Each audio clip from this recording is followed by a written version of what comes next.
नमस्कार दोस्तों, स्वागत है आपका हमारे YouTube channel the new path में। दोस्तों, आज हम जीके और जीएस के मोस्ट इम्पॉर्टेंट 15 एमसीक्यू करने वाले हैं, जो कि आगामी किसी भी परीक्षा में महत्वपूर्ण भूमिका निभाएंगे। चलिए स्टार्ट करते हैं। पहला क्वेश्चन है, जैन धर्म में 3 रत्न त्रिरत्न दिए जाते हैं और उन्हें निर्वाण का मार्ग कहा जाता है, वह क्या है? इसका जो सही आंसर होगा वह होगा सही विश्वास, सही ज्ञान और सही आचरण। तो इसका डी ऑप्शन सही होगा। डी ऑप्शन सही होगा। जैन धर्म के त्रिरत्न हैं सही विश्वास, जिसे सही दर्शन, सही ज्ञान जिसे सम्यक ज्ञान और सही आचरण जिसे सम्यक आचरण कहा जाता है। जैन धर्म में कैवल्य की प्राप्ति जीव का अंतिम लक्ष्य होता है। जैन धर्म के प्रथम तीर्थंकर ऋषभदेव तथा अंतिम और वास्तविक संस्थापक महावीर स्वामी को माना जाता है।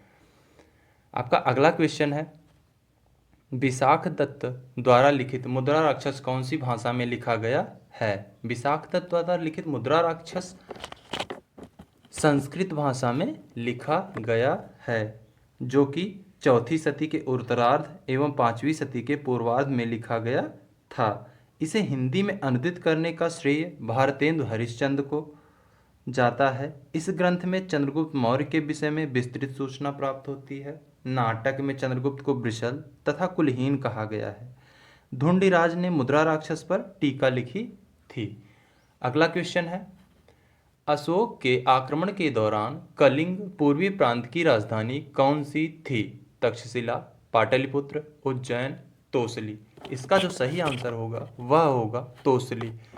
अशोक के आक्रमण के समय कलिंग पूर्वी प्रांत की राजधानी तोसली, जो कि उड़ीसा में है, थी।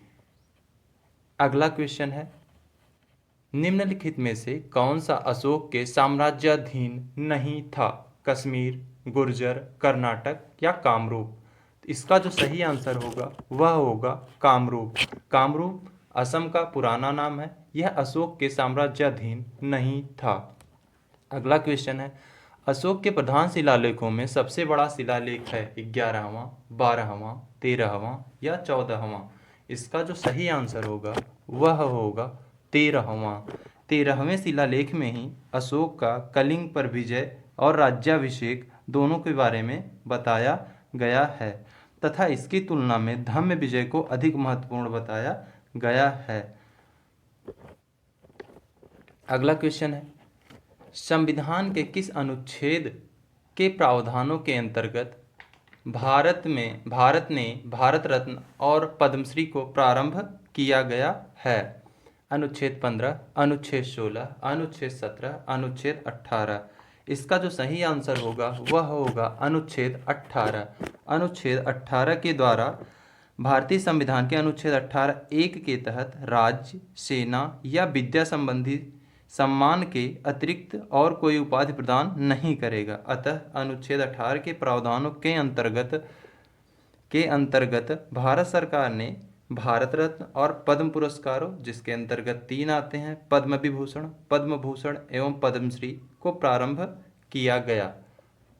अगला क्वेश्चन है, कौन सा मौलिक अधिकार अल्पसंख्यकों के हितों के संरक्षण की बात करता है? ए ऑप्शन है शिक्षा का अधिकार, शोषण के विरुद्ध अधिकार, संवैधानिक उपचारों का अधिकार, सांस्कृतिक और शैक्षणिक अधिकार।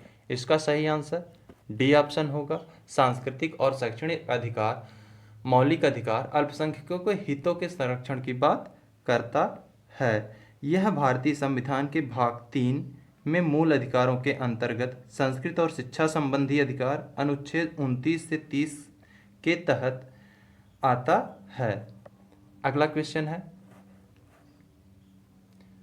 संवैधानिक उपचारों का अधिकार के तहत आता है? मौलिक अधिकार, कानूनी अधिकार, संवैधानिक अधिकार, प्राकृतिक अधिकार। इसका जो सही ऑप्शन होगा मौलिक अधिकार। इसका जो सही ऑप्शन है वह है मौलिक अधिकार। संवैधानिक उपचारों का अधिकार मौलिक अधिकार के तहत आता है। भारतीय संविधान के भाग 3 के अनुच्छेद 12 से 35 तक मौलिक अधिकार का उल्लेख किया गया है। मौलिक अधिकारों के अंतर्गत अनुच्छेद 32 में ही संवैधानिक उपचारों का उल्लेख है। अनुच्छेद 32 के तहत ही अनुच्छेद 32 के तहत ही सुप्रीम कोर्ट को बंदी प्रत्यक्षीकरण, परमादेश, अधिकार परीक्षा और उत्प्रेषण रिटें जारी करने का अधिकार प्राप्त है। इसे B.R. अम्बेडकर ने संविधान की आत्मा कहा है। अगला क्वेश्चन है, भारतीय संविधान के अंतर्गत निम्नलिखित में से कौन एक मौलिक कर्तव्य नहीं है? इसे ध्यान दीजिएगा, कौन एक मौलिक कर्तव्य नहीं है? लोक चुनाव में वोट डालना, वैज्ञानिक दृष्टिकोण को विकसित करना, लोक संपत्ति की सुरक्षा करना, संविधान को मानना एवं इसके आदर्शों की कद्र करना। इसका जो सही ऑप्शन होगा वह होगा ए ऑप्शन, लोक चुनाव में वोट डालना। यह मौलिक कर्तव्य के अंतर्गत नहीं आता है। भारतीय संविधान के अंतर्गत लोक चुनाव में वोट डालना मौलिक कर्तव्य नहीं है। भारतीय संविधान के भाग 4 क के मूल कर्तव्यों में अनुच्छेद 51 क में संविधान को मानना एवं उसके आदर्शों की कद्र करना, अनुच्छेद 51 क ज में वैज्ञानिक दृष्टिकोण, मानववाद और ज्ञानार्जन तथा सुधार की भावना का विकास करना, तथा अनुच्छेद 51 क झ में सार्वजनिक संपत्ति को सुरक्षित करना तथा हिंसा से दूर रहने का उल्लेख किया गया है। नेक्स्ट क्वेश्चन है, राष्ट्रपति द्वारा राज्यसभा में कितने सदस्यों को नामित किया जाता है? इसका जो सही आंसर होगा वह होगा 12। राष्ट्रपति द्वारा राज्यसभा में 12 सदस्यों को तथा लोकसभा में 2 एंग्लो इंडियन को मनोनीत करने का या नामित करने का अधिकार है। नेक्स्ट क्वेश्चन है, निम्न में से किस ग्रह के सबसे अधिक उपग्रह हैं? मंगल, शनि, शुक्र, बृहस्पति। इसका जो सही आंसर होगा वह होगा शनि। अभी तक बृहस्पति के सर्वाधिक उपग्रह हुआ करते थे, इस समय वर्तमान में शनि के उपग्रह सर्वाधिक हैं जो कि 82 के करीब में हैं। नेक्स्ट क्वेश्चन है आपका, सूर्य का दीप्तिमान आमुख जिसे हम देखते हैं कहलाता है प्रकाश मंडल, स्थल मंडल, वर्ण मंडल, वातावरण। सूर्य का दीप्तिमान आमुख जिसे हम देखते हैं उसे प्रकाश मंडल कहते हैं। सूर्य का दीप्त जिसे हम देखते हैं वह प्रकाश मंडल कहलाता है। सूर्य का वातावरण मुख्य रूप से प्रकाश मंडल, वर्णमंडल तथा प्रभा मंडल से मिलकर बना है। प्रकाश मंडल में सूर्य की ऊर्जा प्रकाश के रूप में प्रकट होती है जिससे सभी भाग दिखाई पड़ता है। नेक्स्ट क्वेश्चन है, सूर्य में हाइड्रोजन एवं हीलियम का लगभग अनुपात क्या है? सूर्य में हाइड्रोजन तथा हीलियम का अनुपात लगभग 3:1 है, जिसके द्रव्यमान में 75% हाइड्रोजन तथा 25% हीलियम है। नेक्स्ट क्वेश्चन है,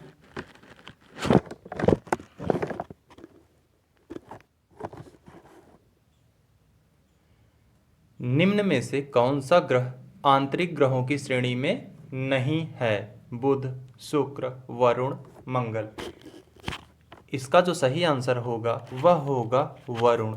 वरुण बाह्य ग्रहों की श्रेणी में आता है, न कि आंतरिक ग्रहों की श्रेणी में। बुध, शुक्र, मंगल और पृथ्वी ये 4 ग्रह आंतरिक ग्रह तथा बृहस्पति, शनि, अरुण और वरुण 4 बाह्य ग्रह के रूप में श्रेणी में आते हैं। नेक्स्ट क्वेश्चन है, पृथ्वी की पपड़ी का प्रमुख अंश मुख्य रूप में से गठित होता है ऑक्सीजन और आयरन, ऑक्सीजन और सिलिकॉन, सिलिकॉन आयरन, सिलिकॉन और एल्यूमिनियम। इसका जो सही आंसर होगा वह होगा ऑक्सीजन और सिलिकॉन। भूपर्पटी का ऊपरी भाग स्थल मंडल का सबसे महत्वपूर्ण भाग है। धरातल से 16 किमी की गहराई तक 95% भूपर्पटी चट्टानों से बनी हुई है। भूपर्पटी के 87% खनिज सिलिकेट हैं क्वार्ट के दो तत्वों सिलिकॉन तथा ऑक्सीजन हैं। इस प्रकार पृथ्वी की पपड़ी का प्रमुख अंश मुख्य रूप से ऑक्सीजन और सिलिकॉन है। सो फ्रेंड, ये था आपका मोस्ट इम्पॉर्टेंट 15 MCQ क्वेश्चन जो कि आगामी किसी भी एग्ज़ाम में आपके लिए महत्वपूर्ण होंगे। यह मेरा दूसरा वीडियो है, तो अगर यह आपको अच्छा लगे तो आप इसे लाइक, सब्सक्राइब और शेयर ज़रूर। Thanks for watching.